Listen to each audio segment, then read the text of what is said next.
রংলেখা আর্টের পক্ষ থেকে তোমাদের সবাইকে স্বাগত জানাচ্ছি। দেখো বন্ধুরা, কিভাবে একটি হাতের ছবি আঙ্গুলগুলো ফিঙ্গারগুলো আমি আঁকাচ্ছি। দেখো, তারপরে সেখানে আমি একটি লাভ অ্যাড করে দেব, আর সেটি দেখতে হলে তোমাদের পুরো ভিডিওটি দেখতে হবে। তো এইভাবে একে একে আমি ফিঙ্গারগুলো ড্রয়িং করে নিচ্ছি। তোমরা ভালো করে লক্ষ্য করবে যে কিভাবে স্যার ড্রয়িং করছে, বা এইভাবেই আমার স্টুডেন্টগুলো বা তোমরা যারা আছো, যারা দেখো রংলেখা আর্টের ভিডিও তোমাদের ভালো লাগে, তোমাদের উদ্দেশ্যে সেই ড্রয়িংগুলো আমি করে এইভাবে আপলোড দিয়ে দিচ্ছি। আর তোমরা সেটা দেখে অবশ্যই লাইক কমেন্ট শেয়ার করলে আমার আরও ছবি ড্রয়িং করতে আমার অনেক ভালো লাগবে। তো এই যে হাতের যে ব্যাপারগুলো সেগুলো আমি অ্যাড করে দিচ্ছি। আরও একটি হাতের যে আঙ্গুল যেগুলো, সেগুলো আমি এখানে ফিঙ্গারগুলো আমি দেওয়ার চেষ্টা করছি।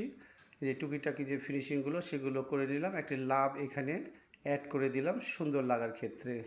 তো বন্ধুরা, আবারও তোমাদের বলছি, ড্রয়িং কেমন হলো অবশ্যই জানাবে। আর আজকের মতো এখানেই শেষ করছি। তোমরা সবাই ভালো থেকো।